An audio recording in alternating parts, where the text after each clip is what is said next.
பல்ட்டி வந்து இப்போது பாலக்காடு, கேரளாவில் பாலக்காடுக்கு அப்புறம் திருச்சூர் அந்த ஏரியாவில் பல்ட்டிங்கிற பேர் வந்து புதுசு.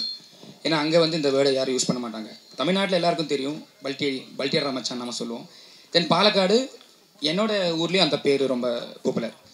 ஸோ எனக்கு வந்து புது ஒரு டைட்டில் தேவைப்பட்டுச்சு. எல்லாமே நிறைய இதில் புது விஷயங்கள் இருக்கிறதுனால டைட்டில் மட்டும் அதுவும் புதுசாக வச்சுக்கலான்னு சொல்லிட்டு நாங்கள் நிறைய யோசித்தோம். நிறைய டைட்டில் போனோம். ஆனால் இப்போ வந்து இதில் ஷெயின் அந்த கிளிம்ஸில் ஜம்ப் பண்ணியிருப்பான். அது வந்து ப்ரோவில் லைன் ஜம்ப், சூப்பர்மேன் ஜம்ப்லாம் சொல்லுவோம். ஸோ எனக்கு என்னென்னா பல்ட்டிங்கிற இதை வந்து நம்ம பல்ட்டி அடிப்போம் இல்லையா, ஸோ அதை வச்சு அதை கனெக்ட் பண்ணேன். ஸோ அந்த ஜம்பை இந்த படத்தில் பல்ட்டியாக நாங்கள் காமிச்சிருக்கோம். தென் டைட்டில் சொன்னதும் ப்ரொடியூசர்ஸ் ஃபஸ்ட்டு வந்து யோசிச்சாங்க. ஏன்னா மலையாளத்தில் இந்த டைட்டில் எப்படி கொண்டு போய் சேர்க்குறோம், ஏன்னா ஒரு டைட்டில் ரொம்ப இம்பார்ட்டன்ட் படத்துக்கு. ஸோ அந்த கேட்கும்போது அந்த புதுசாக அந்த ஃபீல் அது கேரளாவில் ரொம்ப ஒர்க்காக இருக்குது. ஸோ அதனால தான் பல்ட்டிங்கிற டைட்டிலை சூஸ் பண்ணோம். சாய் அபய், கங்க்ராச்சுலேஷன். இது உங்களோட ஃபஸ்ட்டு ஸ்டேஜ், ஃபஸ்ட்டு படம்னு நினைக்கிறேன். Thank you ma'am. ஸோ நிறைய ஆல்பம் சாங் வந்து நிறைய ஹிட் ஆகிருக்கு, நிறைய யங்ஸ்டர்ஸ்ட்டு போயிருக்கு. இப்போ அப்கமிங்கில் பார்த்தீங்கன்னா ஆர்ஜே பாலாஜி படங்களாக இருக்கட்டும், சூர்யா சார் படங்கள், நிறைய பெரிய படங்களாக பண்ணுறீங்க. ஆல்பம் சாங் பண்ணுறதுக்கும் படங்களுக்கு ஒர்க் பண்ணுறதுக்கும் என்ன டிஃப்ரென்சியேஷன் இருக்குது? சிமிலராக தான் இருக்குது. ஏன்னா லைக் இப்போது இருக்கிற டைரக்டர்ஸ் அண்ட் எல்லாருமே வந்து ஃப்ரெஷ்னஸ் ரொம்ப விரும்புகிறாங்க.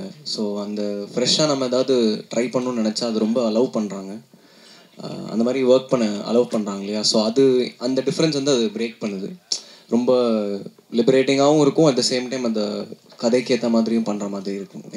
சிமிலராக தான் இருக்குது. அனிருத்துக்கும் உங்களுக்கு தான் இப்போ ரொம்ப காம்படிஷன் இருக்க மாதிரி. ஐயோ இல்லைங்க, அவரெல்லாம் நிறையா பண்ணிட்டாரு. நான் இப்போ தான் ஆரம்பிச்சிருக்கேன். உங்களோட ப்ரேயர்ஸ் அண்ட் பிளெஸிங்ஸ்லாம் இன்னும் நிறையா நல்லா ஒர்க் பண்ணணுமே தவிர காம்படிஷன் அதெல்லாம் ஒன்றுமே இல்லை. இன்னும் நிறையா இருக்குது. சாந்தனு சார் மலையாள படம் அப்படின்னால கேட்குறோம். மலையாளத்தில் இப்போ சூப்பர் ஹிட்டான படம் லோகா அப்படின்னு ஒரு படம். லோகா 250 கோடிக்கு மேலே இதாகிருக்கு. அதில் ஹைலைட்டான ஒரு விஷயம் அப்படின்னா இந்த கிளியே கிளியே அப்படின்னு ஒரு சாங் பூர்ணிமா மேடம் பாடினது. கிட்டத்தட்ட 42 வருஷம் கழித்து இன்னும் பேசப்படுது. அது காரணம் என்ன நினைக்கிங்க? உங்கள் படங்கள் ஒரு 42 வருஷம் கழிச்சு உங்கள் படங்களும் உங்கள் பாட்டும் அம்மா படம் மாதிரி அப்பா படம் மாதிரி பேசப்படுமா? அந்த பழைய பாட்டு அன்னைக்கு பேசப்படுறதுக்கு என்ன காரணம் நினைக்கிங்க சார்? ஃபஸ்ட்டு லான்ச் ஆகி 17 வருஷத்துக்கு அப்புறம் இன்னமும் என்னோடய பாட்டு டாக்ஸி வந்து இருக்குது. அதுக்கே நான் வந்து ஒரு பெரிய பிளெஸ்ஸிங்காக எடுத்துக்கிறேன். ரேமான் சாருக்கு அதுக்கு ஒரு பெரிய தேங்க்ஸ். அதுக்கப்புறம் நம்மளோட பாட்டு இதெல்லாம் வந்து பேசப்படுமா இல்லைன்னு தெரில. 40 வருஷத்துக்கு அப்புறம் நம்ம இன்னும் இண்டஸ்ட்ரியில் வந்து ஒரு நல்ல நடிகர்னு ஒரு பேர் எடுத்தாலே ரொம்ப பெரிய விஷயமா நான் எதிர்பார்க்குறேன் நான். ஸோ அந்த பிளெஸ்ஸிங் எனக்கு கிடைச்சாலே நான் போதுன்னு பார்க்குறேன். நான் முன்னாடியே சொன்ன மாதிரி வெற்றி அப்படிங்கிறது நிறைய பெர்ஸ்பெக்டிவில் தீர்மானிக்கப்படுது. பட் என்றைக்குமே வந்து நம்ம யார் எந்த வீட்டிலேருந்து வரோம், எந்த பேக்ரவுண்ட்லேருந்து வரோம் முக்கியம் இல்லாமல் டெடிக்கேட்டடாக ஹார்ட் ஒர்க்கோடு நம்ம வந்து உழைச்சிக்கிட்டே இருந்தோன்னா ப்ரெஸ்ஸும் சரி பப்ளிக்கும் சரி என்றைக்குமே சப்போர்ட் பண்ணிக்கிட்டே இருக்கீங்க. ஐ திங்க் அதனால தான் நான் சொன்னேன் இந்த சாந்தனு பாக்யராஜ் அண்ட் சாந்தனு ஆரம்பிச்சும் போது சாந்தனு பாக்யராஜாக ஆரம்பித்தேன். பட் இன்னைக்கு வரைக்கும் நான் ஓடிட்டுருக்கேன்னா அது வந்து சாந்தனுங்கிற ஒரு தனிப்பட்ட நபரை தான் வந்து எல்லாருமே பார்த்து சப்போர்ட் பண்ணியிருக்கீங்க. ஸோ அது வந்து இன்னும் நீடிக்கணும். நீங்கள் சொன்ன மாதிரி அது ஒரு பிளெஸ்ஸிங்காகவே எடுத்துக்கிறேன். நீங்கள் சும்மா சொன்னீங்களா இல்லை ஆத்மாத்மா சொன்னீங்களான்னு தெரியல, 40 வருஷத்துக்கு அப்புறம் எனக்கு அது என்னோட பேர் இன்னும் நின்று எல்லாரும் என்னை பற்றி பேசினாங்கன்னா அது ஒரு பெரிய பிளெஸ்ஸிங் தான் சார். இயக்குனர் சார் படத்தில் 4 கதாநாயகன் சொன்னீங்க சரிங்களா? அதில் பெஸ்ட் ஆக்டர் யார் கொடுக்கலாம் நீங்களே சொல்லுங்கள். எங்கே இருக்கீங்கன்னா ஓகே சொல்லுங்கண்ணே. பெஸ்ட் ஆக்டர் ஏன்னா நீங்கள் செலக்ட் பண்ணது எல்லாமே நல்ல ஆர்டிஸ்ட் சரிங்களா? யார் வந்து நல்லா பர்ஃபார்மன்ஸ் பண்ணியிருக்கா? இல்லைங்க, நான் எப்படி ஒரு பர்ஃபார்மன்ஸை பார்க்குறேன்னா ஒரு சீனில் ஒருத்தர் இப்போது ஷெயின் நல்லா சாந்தனு ப்ரோ நல்லா பெர்ஃபார்ம் பண்ணானா ஷெயின் அதை விட நல்லா பெர்ஃபார்ம் பண்ணுவான். அடுத்த டைலோ சாந்தனு ப்ரோ இன்னும் ஸ்கோர் பண்ணுவார். அந்த 2 பசங்க இன்னும் ஸ்கோர் பண்ணுவாங்க. ஸோ எப்போவுமே அவங்களுக்குள்ள அந்த சீனை நல்லா கொண்டு வரதான் காம்படிஷன் இருந்தது தவிர அவங்களுக்குள்ள காம்படிஷன் இருந்தது கிடையாது. ஹெல்த்தியாக ஏன்னா எனக்கு வந்து 4 ஸ்டார்ஸ் வச்சு படம் 4 பசங்களை வச்சு பண்ணுறோம். ஏன்னா சாந்தனு ப்ரோ வந்து இங்கே தமிழில் அவர் இங்கே ஒரு ஹீரோ, ஷெயின் வந்து கேரளாவில் ஹீரோ, 2 புது பசங்க.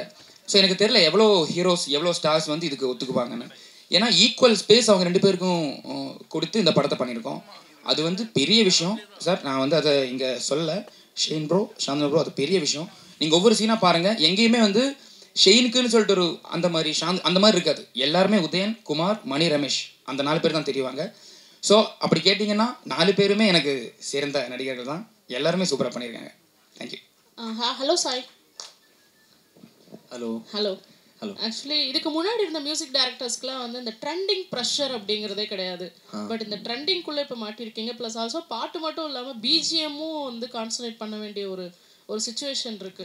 ஆமாம். இந்த சுச்சுவேஷனில் நீங்கள் ஒரு மியூசிக் டைரக்டர் இப்போ தான் வந்து ஸ்டெப் எடுத்து வைக்கும் போது எப்படி இருக்குது? இல்லை, நான் ட்விட்டர்லேயும் இன்ஸ்டாலையும் இல்லை. ஸோ அதனால் மோஸ்ட் ஆஃப் த டைம் இந்த ப்ரெஷர் பஞ்சாயத்து இருக்காது most of the time. And அதை வந்து இல்லை, கிரிட்டிசிசம் அதெல்லாம் எடுத்துக்கணும்னு நினைக்கிறேன். நானும் என்னென்னலாம் ஏதாவது சஜஷன்ஸு இந்த மாதிரி சொல்லுவாங்க, அது இப்போவே நல்லா அதெல்லாம் எடுத்துக்கிட்டு நல்லா ஒர்க் பண்ணணும்னு ஆசைப்பட்றேன். அண்ட் அதையும் தாண்டி அது நிறையா டைம் சாப்பிடுதுன்னு நினைக்கிறேன் இந்த ரெண்டு விஷயங்களும். ஸோ அதனால் அது ரெண்டுமே இல்லை. நான் வந்து ஒரு டைப் பேட் ஃபோன் வச்சு தான் இப்போது ஒர்க் பண்ணிட்டுருக்கேன் ஸ்டூடியோவில். So communication only through that. Hello Shine, welcome to Chennai. So actually நீங்கள் வந்து ரொம்ப செலக்டிவாக தான் அதர் லாங்குவேஜஸில் மூவி செலக்ட் பண்ணுறீங்க. நிறைய ஸ்டோரிஸ் வந்திருக்கும். என்ன ஸ்டோரியில் இருந்தால் உங்களை இம்ப்ரெஸ் பண்ணலாம், நீங்கள் வந்து ஓகே சொல்லுவீங்க? என்ன ரோல் எப்படி இருக்கணும், எப்படி கதை சூஸ் பண்ணுவீங்க? ஆக்சுவலி இப்போ நான் யோசிக்கிறேன்னா ஒரு கதாமூல்யமாக இருக்கணும். ஆனால் அட் த சேம் டைம் அது கொஞ்சம் கமர்ஷியலாக பேக்கேஜிங்காக இருக்கணும் தான் நான் நினைக்கிறேன். ஆனால் அப்படி இருந்தால் மட்டும்தான் தியேட்டரில் ஒரு கொஞ்சம் நிறைய ஆடியன்ஸை மாஸ் ஆடியன்ஸில் கூட அட்ராக்ட் பண்ண மாதிரி. ஆனால் எப்படி சொல்கிறது, மசாலா என்டர்டெய்னர் மாதிரி இல்லை, கண்டென்ட் இருக்கணும். ஆனால் அதில் கொஞ்சம் கமர்ஷியல் ஃப்ளேவரும் எல்லாம் இருந்தால் கொஞ்சம் கூட ஆடியன்ஸ்க்கு மாஸாக அட்ராக்ட் பண்ண முடியும் தான் நினைக்கிறேன்.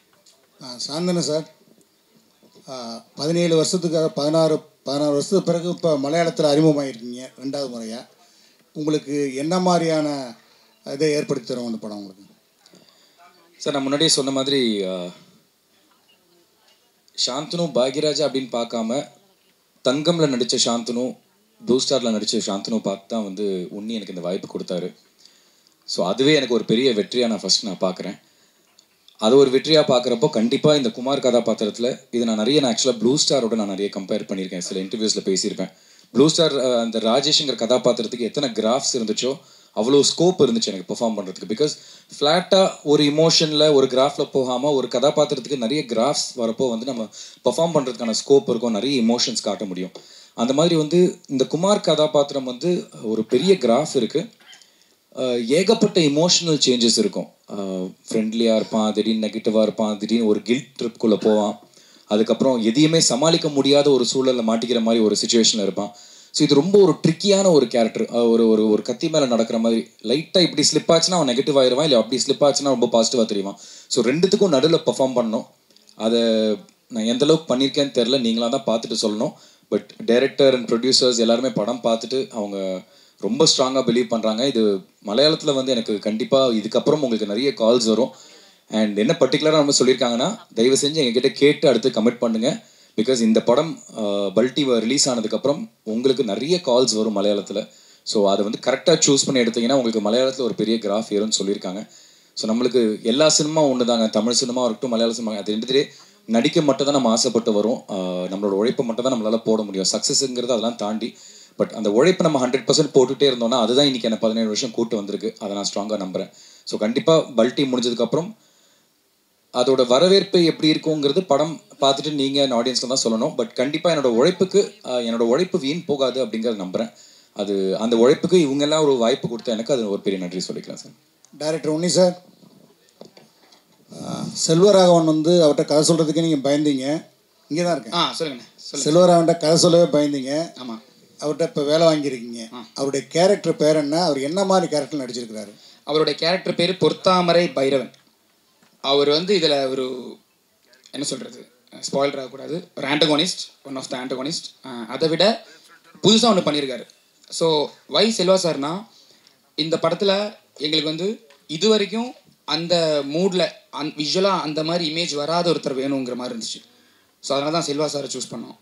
ஸோ அவர் நிறைய நல்லா பண்ணியிருக்காரு. இதில் எனக்கு மெமரபுளான மூமெண்ட்ஸ் எப்படின்னா, எல்லாருக்கும் எல்லா டேரக்டருக்கும் வந்து எல்லாருக்கிட்டையும் ஒர்க் பண்ணும்போது செல்வா சார் மட்டும் கால் ஷீட் மட்டும் நான் தேடி பார்ப்பேன், நாளைக்கு வராரா, 22 நாள் ஒர்க் பண்ணியிருக்காரு நம்ம கூட. ஸோ என்னென்னா நான் கேட்டிருக்கேன் அவருக்கு, சார் நான் வந்து ஸ்போர்ட் எடிட்டெலாம் நீங்கள் பார்க்குறதுல என்ன சார்? இல்லை உன்னி அது தெரியும், எனக்கு எப்படி வருது படம் எப்படி வருது எனக்கு தெரியும். அதுதான் எனக்கு வந்து ஃபஸ்ட்டு கிடைச்ச அவார்ட் செட்டில். ஐ திங்க் 50வது 60வது நாள் நான் கேட்டேன், சார் இவ்வளோ நாள் படம் முடிஞ்சிருக்கு, நீங்கள் ஒரு சீன் வந்து பார்க்கல. இல்லை ஒன்று எனக்கு தெரியும்னு சொன்னார். அது பெரிய ஒரு விஷயம். ஸோ செல்வா சார் கேரக்டர் வந்து இதில் மலையாளம் பேசியிருக்காரு, அது பெரிய surprise. I think trailer 21 release பண்ணுறோம், அதில் உங்களுக்கு தெரியும். அவரும் என்னென்னா அந்த பார்டரில் இருக்கிற கேரக்டர் தமிழ் பேசணும், தென் மலையாளம் தமிழ் சாயலில் பேசணும். அவருக்கும் அது சேலஞ்சிங்காக இருந்துச்சு. தென் ஃபஸ்ட்டு நான் கேட்டேன், சார் சில டைலாக்ஸ் தமிழுக்கு மாத்திரமா? இல்லை நான் மலையாளமே பேசுகிறேன்னு சொல்லிட்டு நிறைய எஃபர்ட் எடுத்து அவரும் மலையாளம் பேசியிருக்காரு. சிம்பிளாக சொல்லணும்னா டெவலிஷ், அதான் செல்வா சார் கேரக்டர் இதில் நான் சொல்லுவேன், பாருங்கள். டைரக்டர் எஸ் சொல்லுங்கள். Congratulations. Thank you. The teaser looks fantastic. Shanthu in particular, you look very, very good. Thank you. Okay, coming back to you. உங்க படம் வந்து this is about கபடி இல்லைங்களா?